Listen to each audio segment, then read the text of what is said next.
We've been bitching and moaning about wheelchair Nazis for years on this program, particularly Scott Johnson and people like him. Mm-hmm. They're extortionists. Go around ruining businesses, making it impossible to run a business in California. Eliminating jobs, enriching themselves, all out of some fake, patently transparent effort to make places more accessible for the handicapped. We've run into brick wall after brick wall, but State Senator Bob Dutton has introduced legislation that might help.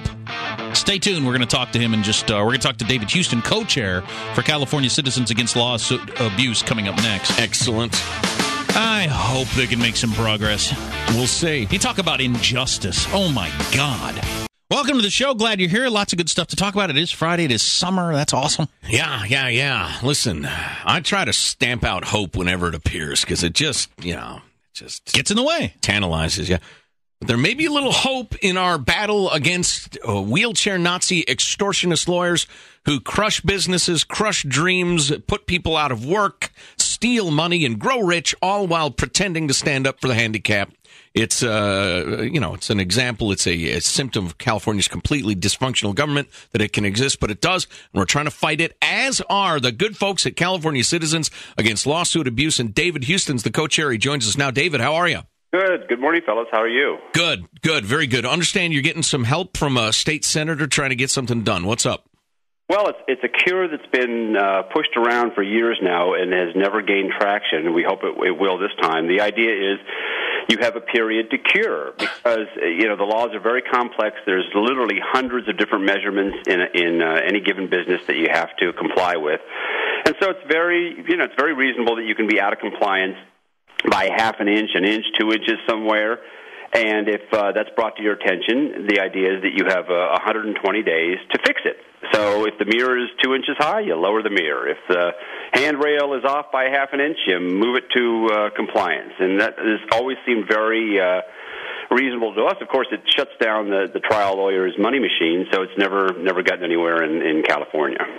Well, and the beauty of this thing is people who actually needed help with access, et cetera, legitimate problems, would get cured, and somebody whose bathroom rail is 1/10 of an inch low, there would be no financial incentive to harass them. The only reason anybody was going in and filing a claim because a rail is a half an inch off is because they're trying to make money off of it. It's not having that much of an effect on anybody. It has nothing to do with legitimate customers coming in and saying, hey, I can't get in here, or I can't go to the bathroom. That never happens. I mean, we're business people.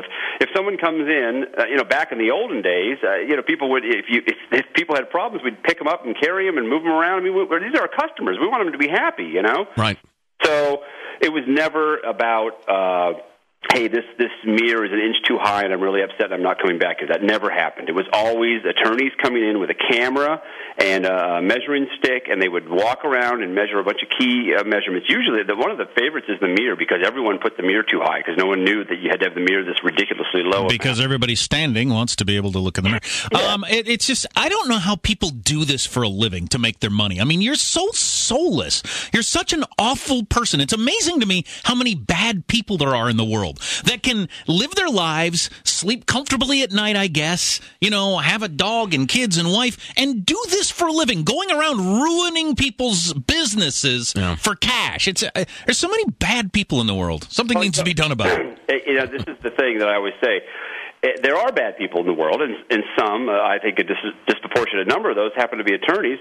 But the legislature... That's true. If the legislature passes laws that can be manipulated in this way to hurt legitimate business people, it's the legislature's fault. I'm mad at the attorney that files a lawsuit, but I'm more angry at the legislature that knows this stuff is going on and refuses to change it because they're getting money from the trial attorney. Yeah, it's the same sort of bad. So State Senator Bob Dutton is introducing this legislation for all of us. When's the first critical moment? Is there going to be some committee meeting that we can flood with people, or how can we help? Flood with phone calls, flood with emails, whatever you got to do, that this doesn't end up being one of those things that just disappears overnight. Well, it's got to go through committee, and that's the problem. And the committees are run by the Democrats, who are by the trial attorneys, right. And that's where it gets in trouble. We urge everyone to call their assemblymen and their senators, though, and urge them to look on this favorably, and give it a real chance, because it's good legislation. It'll help a lot of businesses. Isn't that what we really need right now? I mean, we're flat on our back in this state. No. Why do that? Make it impossible for somebody to open up a coffee shop on the corner. Make it impossible for them to do that. Yeah, when every business moves to Texas and then we're driving around empty roads, then maybe they'll get it. That's literally where I think it's going to go to. David, has this thing got a name, a number yet? Yes, it does. It's 783. SB 783, Senate Bill 783. Correct. All right. Hey, listen, seriously now, and Scott, maybe we can get with Senator Dutton's people. We've got to figure out when the hearing is, when this thing's going to go before committee and bring out the peeps. Absolutely. How many people usually on a committee? That's a good question. Depends on the committee, I think. Yeah. Probably it'd be a small number, though, right? Correct. Yeah. We'd certainly deal. We could have that handful of names, flood them with phone calls and emails, let them know, hey, we're paying attention. Right.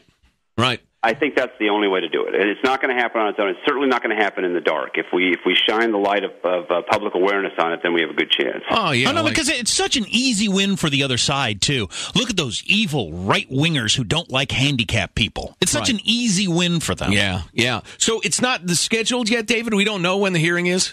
I believe it. I'm not familiar with the exact date that the hearing is going to happen.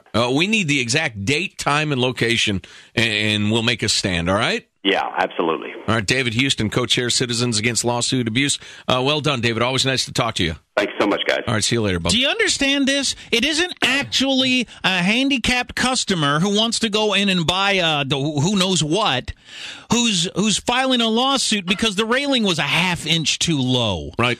That doesn't happen in the real world. It's extortionists who are doing this. And if you take away the money bait, they're not going to do it anymore because the only reason they're doing it is for cash. California's got this twisted kind of sub-law that says the defendant, Joe's Hamburger Stand, which is trying as hard as they can to be fair and accessible, they have to pay the legal fees of the lawyer who brought the suit if they're found to be out of compliance. And everybody is out of compliance all the time because you can measure to 1/10 of an inch. There's different state and federal guidelines. There's hundreds of them. It is inconceivable that you would be in compliance with every single law. There isn't a business on earth that is. And so it is just a money printing press for extortionist lawyers. And if this law passes, handicapped guy says, I noticed your railing's a little high. It's tough for me to use, blah, blah, blah. You'd say, oh, I'm sorry about that. Let me check the law. Damn, you're right. I'm going to lower it tomorrow. And it would be lowered, and everything would be great, and no extortionist scumbag thief lawyers would get rich. What would happen is nobody'd probably ever say anything unless there was a major problem. Right, exactly. And when there was, it gets fixed almost immediately. Although I'm against that too, but that's a different subject. Well, let's be. I think it's ridiculous that you're trying to craft a world where everybody can be taken care of all the time. Businesses that have been around for years. I don't know why you got to look in a mirror. I mean, check your look before you go out in the morning. Maybe make sure you got no spinach in your teeth once in a while. Anywho. Well, that's exciting. Yeah, hey, so if Bob Dutton's people are listening, and if you're not, why not? Let us know everything we ought to know, Scott, and we'll look into this and make sure that the hearing room is packed.